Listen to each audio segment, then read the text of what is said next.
우리에게 주신 하나님의 말씀은 요한계시록 3장 7절에서 13절 말씀입니다. 하나님 성전의 기둥이 벽에라는 제목으로 하나님 말씀 증거할 때에 하나님의 음성으로 들으시기 바랍니다. 고난주일입니다. 우리 교회가 고난주일을 보내면서 사순절을 보내면서 6가지의 덕목을 정했습니다. 이번 한 주간 동안에는 이 덕목들을 매일매일 실천하시면서 또 깊은 묵상 가운데 우리에게 오신 주님, 그리고 십자가에 매달리신 그 주님을 바라보며 우리 하나님의 사랑을 깊이 묵상하는 그런 한 주간 되기를 소원합니다. 오늘 우리는요, 이번 사순절 기간 동안 살펴본 그 소아시아 7교회 가운데 6번째 교회인 빌라델비아 교회에 대해서 묵상하려고 합니다. BC 159년에서 138년에 버가모의 왕인 아달로스 2세에 의해서 개발된 그런 도시입니다. 아달로스 2세는요, 암살된 줄 알고 있었던 그의 형 유메네스가 그리스로부터 돌아오게 되자 그는 자기의 왕좌를 그의 형에게 양도하였습니다. 빌라델비아라는 이 이름은요, 사랑을 뜻하는 필로스와 그리고 형제를 뜻하는 아델포스의 합성어입니다. 그래서 이 필라델포스, 성경이 기록하고 있는 빌라델비아, 곧 형제의 사랑이라는 그런 이름을 가진 도시입니다. 이 빌라델비아는 사대로부터 남동쪽으로 40km 아래에 위치한 그런 도시인데요. 이 도시는 헤르무스 강과 그리고 인접해 있는 코가미스 계곡 고원에 자리 잡고 있었습니다. 이 지리적인 특수성 때문에 서머나 혹은 리비아 왕국으로부터 동방으로 가기 위해서는 반드시 이곳을 먼저 지나가야 했기 때문에 이곳을 동방의 관문이다 라고 불렀습니다. 그리고 이 지리적인 특성, 즉 동쪽과 서쪽을 이어주는 그런 지리적인 요충지였기 때문에 자연히 이곳에는 상업이 발달했습니다. 그들의 주된 산업은요, 직물과 피업 공업이었습니다. 그리고 또 그들은 넓은 고원을 가지고 있었는데 그 동북 쪽에 큰 포도 단지가 있어서 거기서 생산되는 양질의 포도주를 수출하여 그 소아시아 지역을 대표할 만한 그런 부유한 도시로 발전했던 곳이 바로 빌라델비아입니다. 포도주를 주로 생산하였기 때문에 빌라델비아는 술의 신이라는 디오니소스를 숭배하였고, 그 결과 그 당시에 부유하였던 인근 도시들과 마찬가지로 그들 역시 우상을 숭배하고 또 넘쳐나는 부로 인해서 그들은 사치와 향락을 즐겼습니다. 그러다 보니 당연히 방탕할 수밖에 없고 도덕적인 그런 문란함이 너무나 심각할 정도로 그 도시에 편배해 있었습니다. 그런데요, 이 빌라델비아에 주후 17년과 그리고 23년에 발생한 큰 지진으로 인해서 빌라델비아는 파괴되고 그리고 황폐해져 갔습니다. 그런데 로마 제국의 티베리우스 황제는 이 빌라델비아를 재건하기 위해서 빌라델비아에 세금을 감면해 주었습니다. 이에 대한 보답으로 빌라델비아 시민들은 황제를 기리는 마음에 그 도시의 이름을 네오 가이사랴, 즉 새 황제라는 이름으로 그 도시를 부르게 되었고, 또 황제를 숭배하는 그런 신전들을 여러 군데 건설하게 되었습니다. 이것은 곧 이 빌라델비아 지역이 우상 숭배뿐만 아니라 황제 숭배의 도시로 점차가게 된 그런 계기를 마련하였던 것입니다. 이곳이 얼마나 우상 숭배가 만연하였던지 AD 5세기경에는 빌라델비아 지역은 작은 아테네다라고 불릴 만큼 많은 신전과 그런 종교적인 행사들이 성행하였던 곳입니다. 서머나와 마찬가지로 이 빌라델비아 교회에 대한 그 기원은 알려진 자료가 거의 없습니다. 단지 알 수 있는 것은 AD 100년에서 160년 사이에 암미아라는 여선지자의 그 탁월한 사역으로 인해서 이 교회가 부흥하였다라는 기록 정도가 전부입니다. 빌라델비아에서 서머나의 경우처럼 예루살렘으로부터 도피해 왔던 많은 유대인들이 있었습니다. 그들은 두로 지역과 마찬가지로 이 빌라델비아 지역에 유대 공동체를 형성하였고 길들을 조직하여서 막강한 영향력을 행사하였습니다. 유대인 길드들은 기독교인들에게 일할 기회를 주지 않았습니다. 그들은 회당에서 기독교인들을 쫓아냈습니다. 기독교인들이 회당에 출입하지 못하도록 금지하였습니다.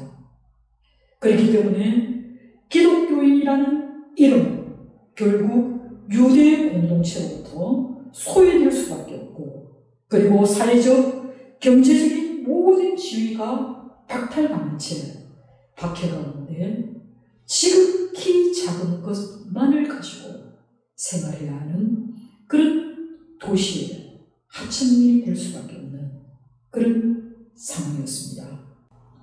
이렇게 가난하고 미약한 빌라델비아 교회를 요한은 거룩하고 진실하사 다윗의 열쇠를 가지시니 곧 열면 닫을 사람이 없고 닫으면 열 사람이 없는 주님으로 소개하고 있습니다.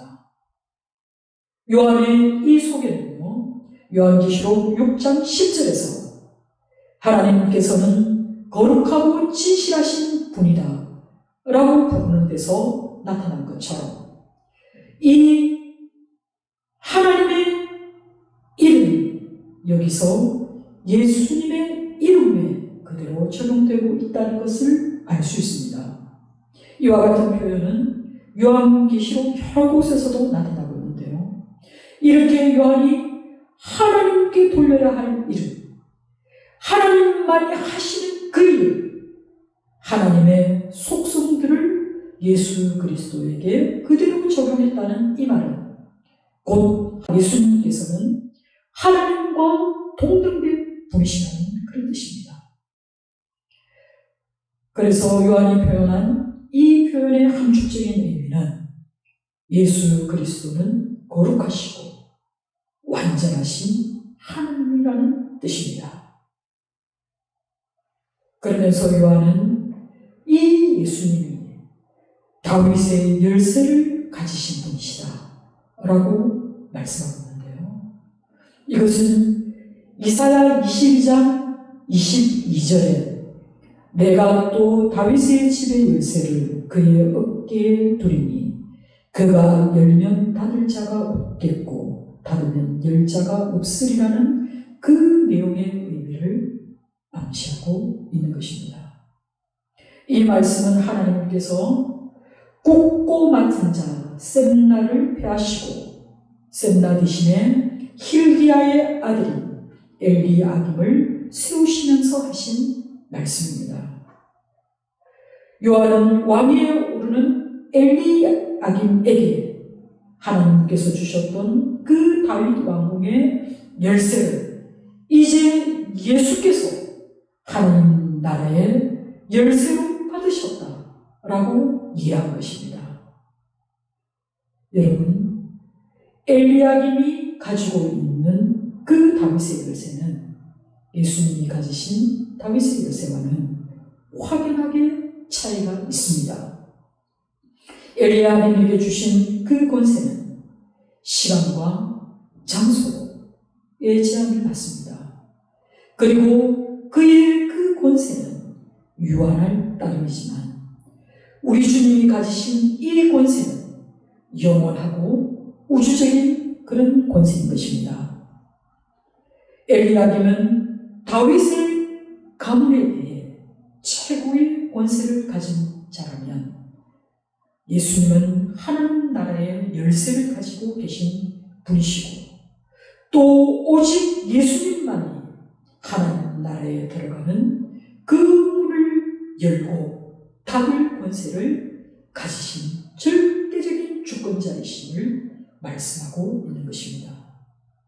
영원한 하나님 나라의 주권에 대해서는 그 어떤 피조물도 방해하거나 도전할 수 없다는 사실입니다. 이어서 8절에 볼지어다 내가 내 앞에 열린 문을 두리니 능히 닫을 사람이 없으리라고 말씀하십니다. 우리 주님은요, 자신을 가르쳐서 문으로 비유할 때가 있었습니다.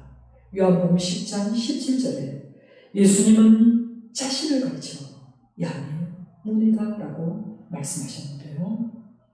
7절에 하나님 나라의 열쇠를 소유하신 그 주께서 8절에서는 스스로를 가르쳐 열린 문, 즉 천국의 문이라고 스스로를 가르치고 있습니다.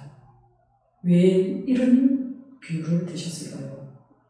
그것은 당시 그리스도인들이 유대 회당으로부터 출교를 당했습니다. 그리고 그들은 가정이나 사회로부터 핍박을 당했습니다. 그러나 천국의 열쇠를 가지신 분은 유대인이 아니라는 것입니다. 이 천국의 열쇠는 바로 우리 주 예수 그리스도께서 가지고 계신다는 것입니다.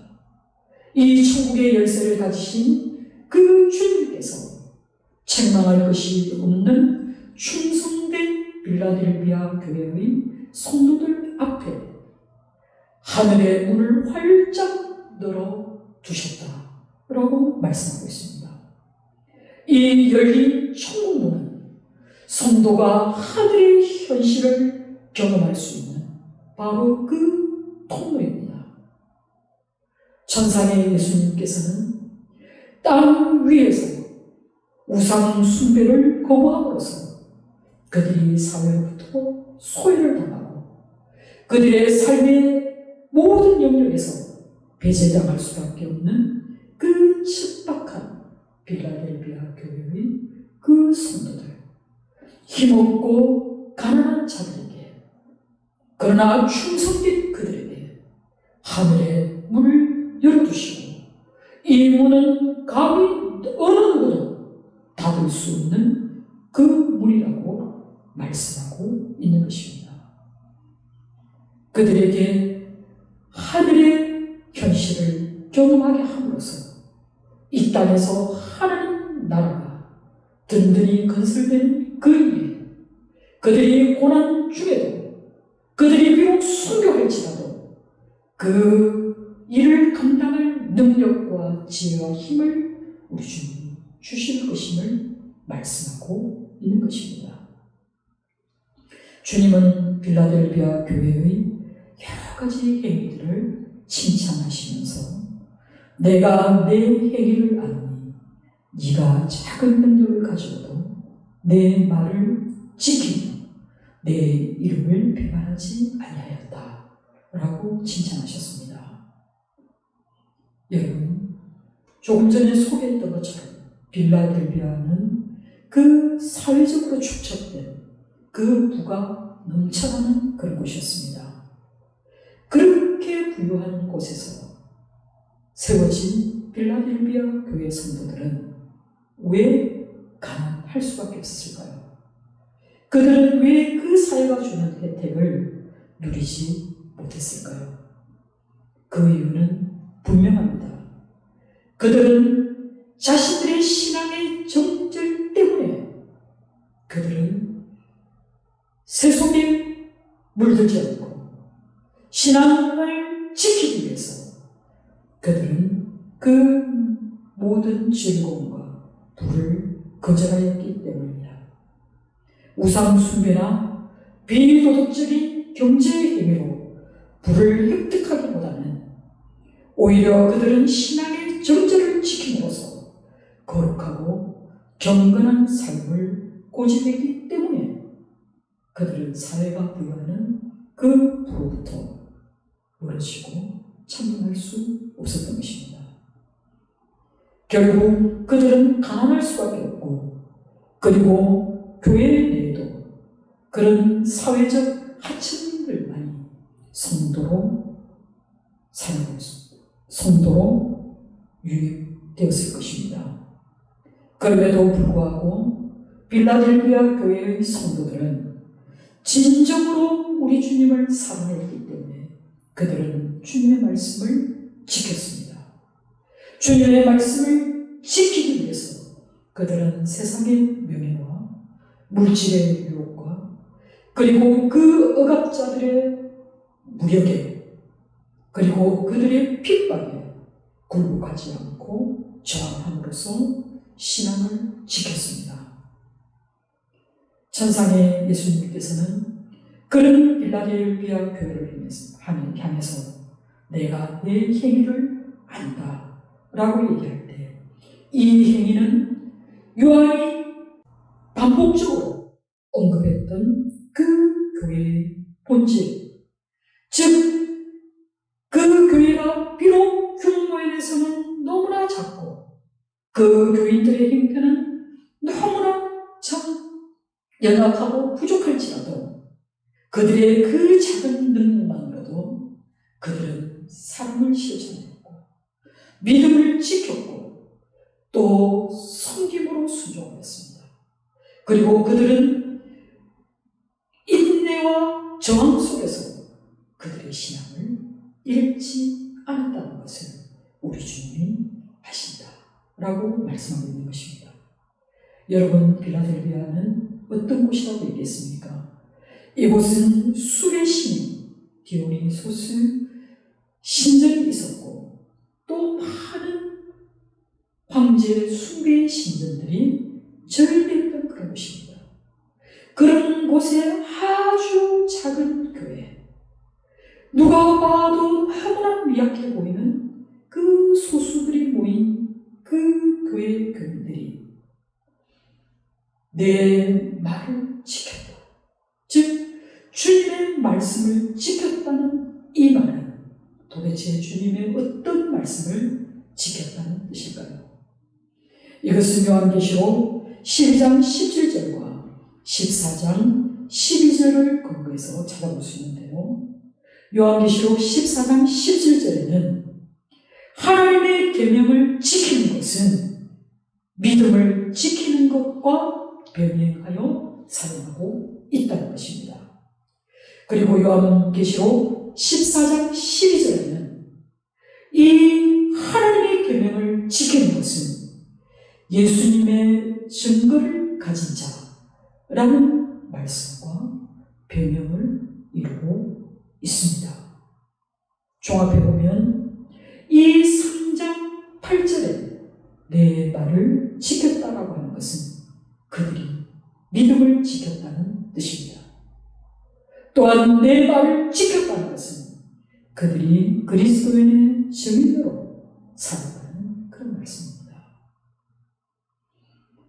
로마 당국에 붙들려 그들이 신문을 당할 때에도 그들은 하나님의 말씀을 붙들었습니다.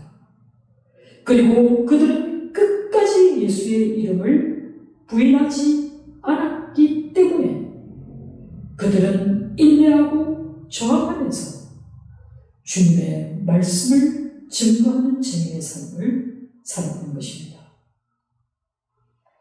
그런 빌라델비아 교회의 성도들은 유대인들을 향해서 사단의 회당이라고 불렀습니다.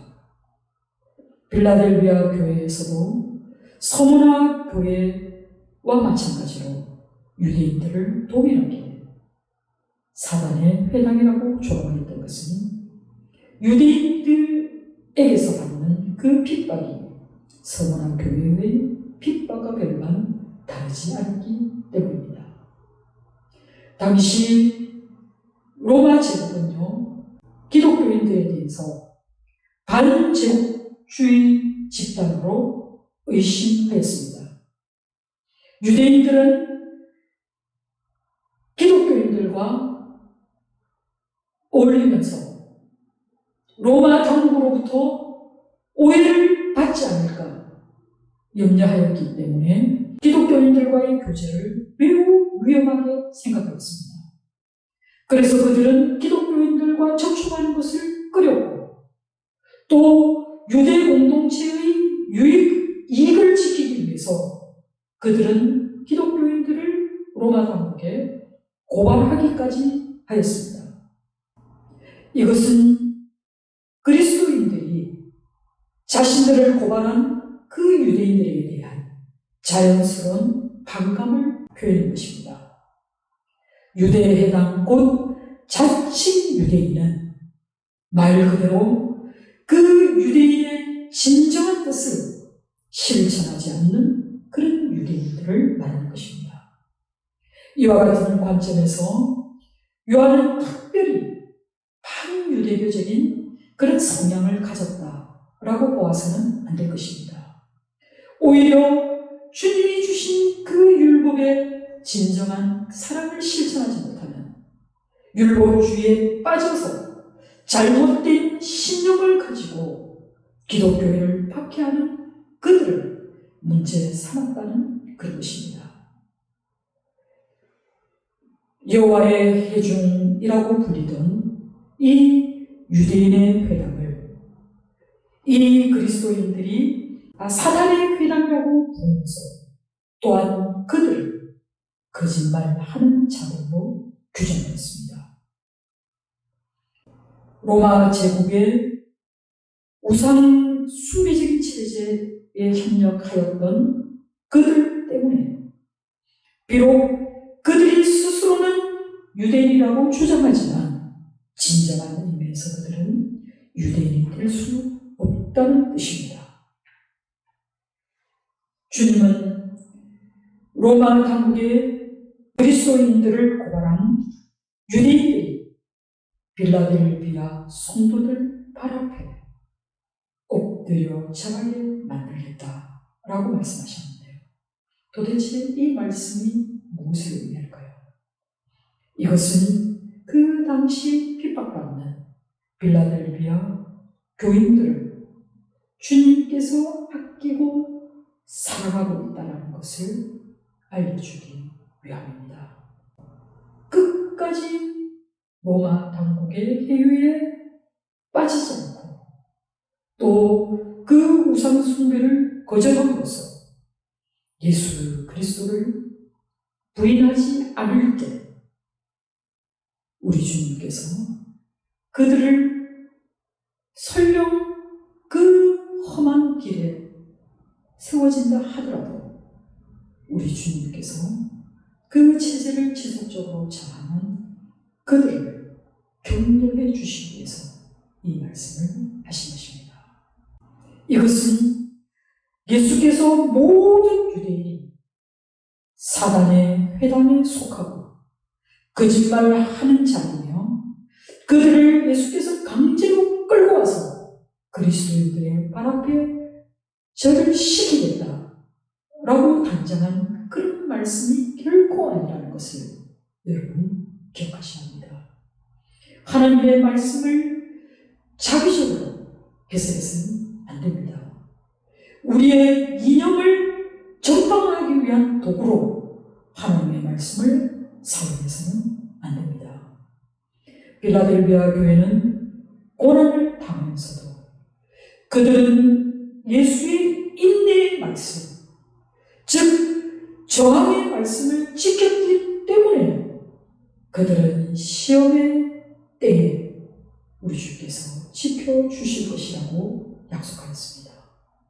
이 말씀은 이미 2장 23절에 내가 너희 각 사람의 행위대로 갚아주리라는 이 말씀과 상응하는 말씀입니다.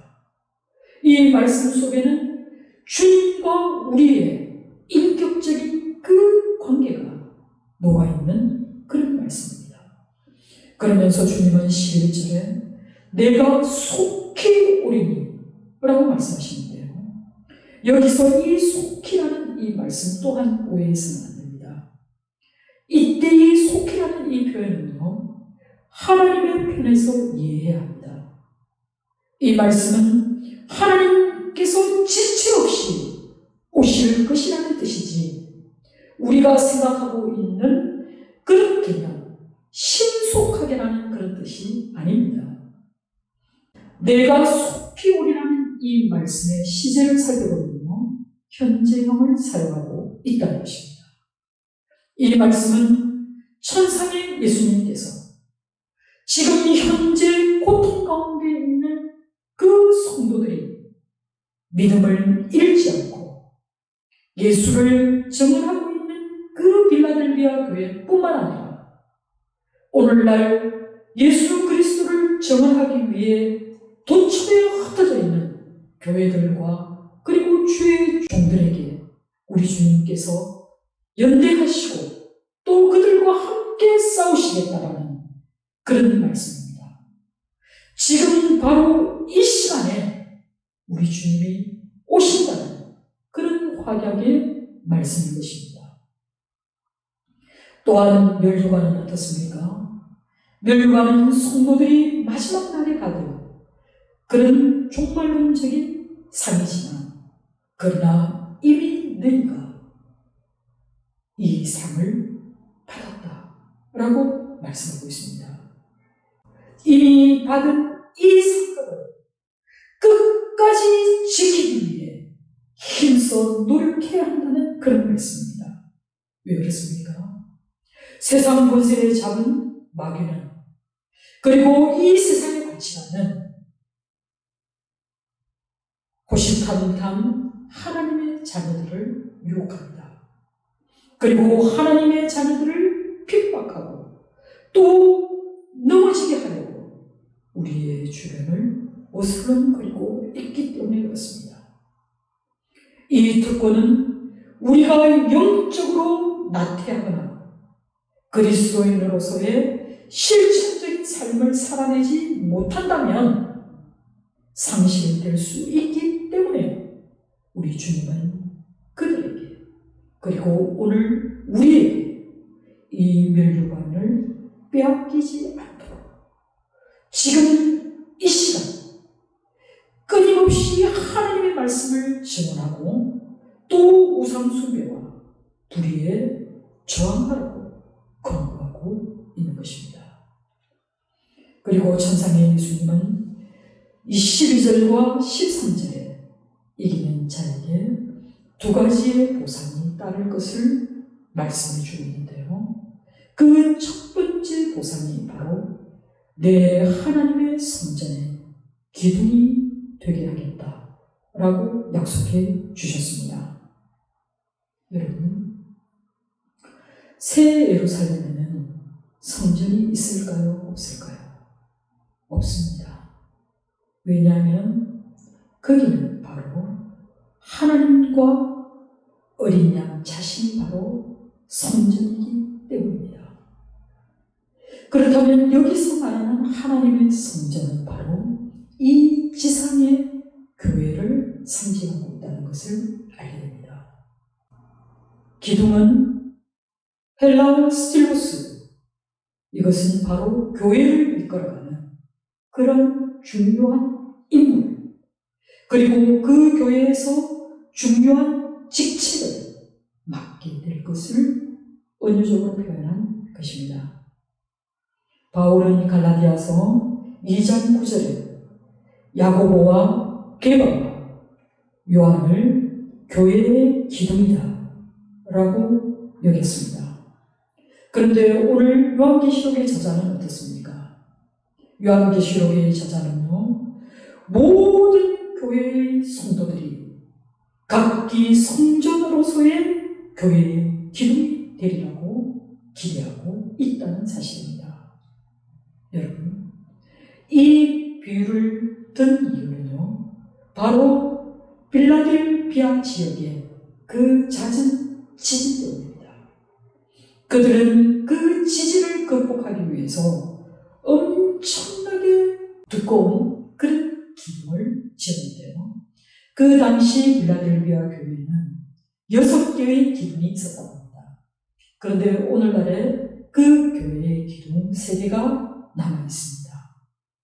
이처럼 내 하나님의 성전의 기둥이 되리라는 이 약속은 당시 격렬한 지진을 경험하였던 필라델피아 성도들에게는 그것이 굉장히 실질적이고 그리고 고무적인 그런 말씀으로 들렸을 것입니다. 그 어떤 지진에도 그 뿌리가 흔들리지 않게 되리라는 이 말씀은 그들에게 굉장한 확신과 믿음을 주었습니다.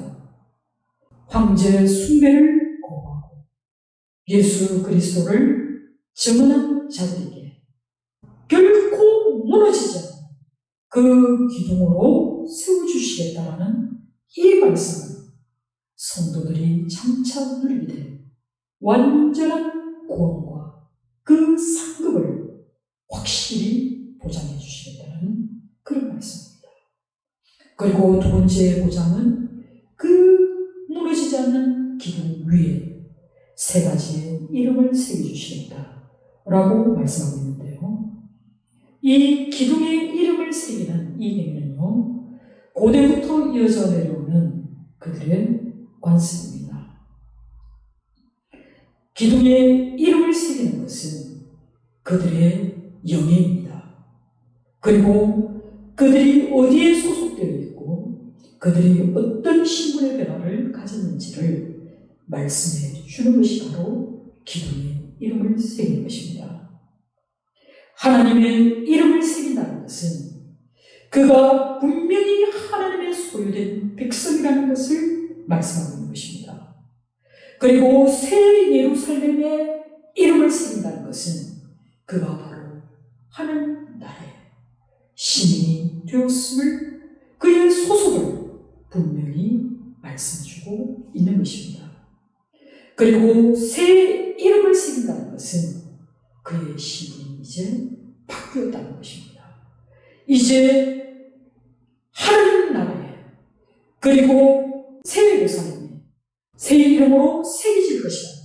이것은 우리 하나님이 친히 보증해 주신 그 약속의 말씀을 믿으시기 바랍니다. 장차 하늘로부터 지상에 내려올 이 새 예루살렘, 이것은 곧 하나님의 성이라고 부릅니다.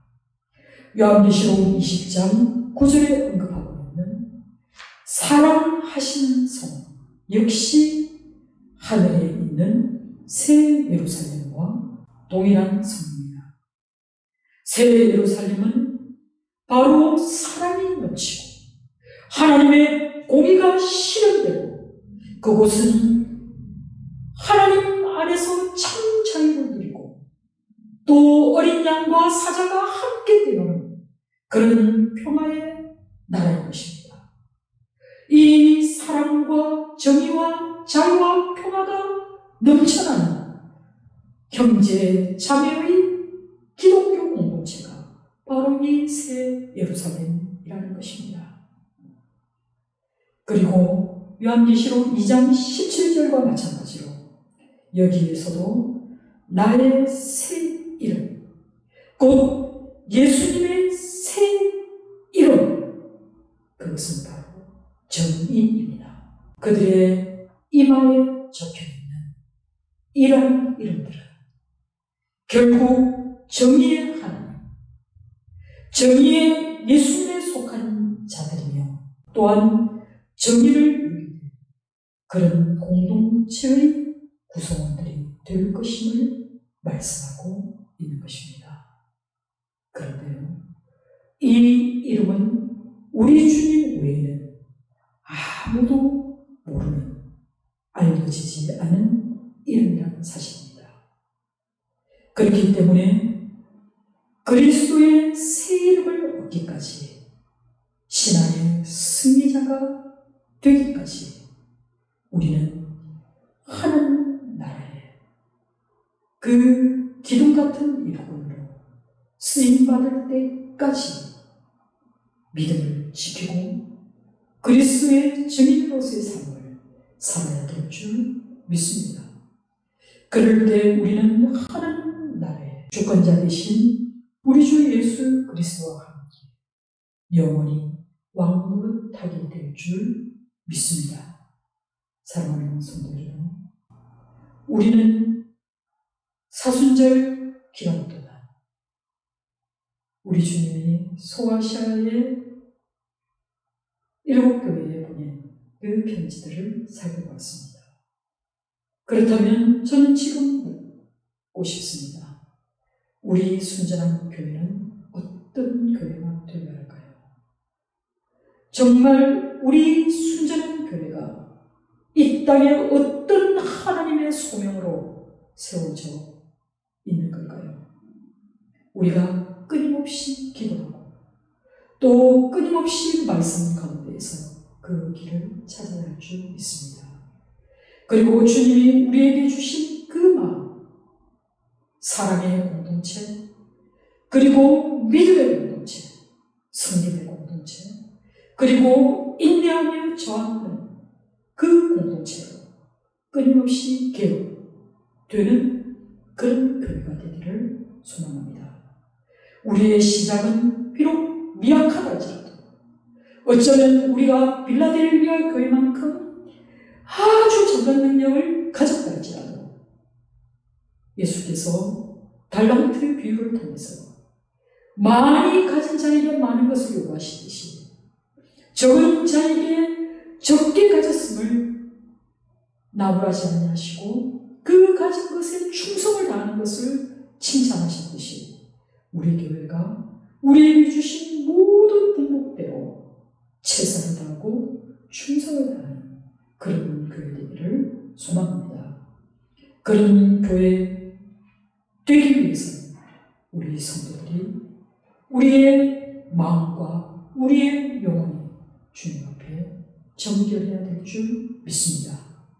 우리의 신앙이 하나님 앞에 순전한 믿음으로 드려지기를 간구해야 할 줄 믿습니다.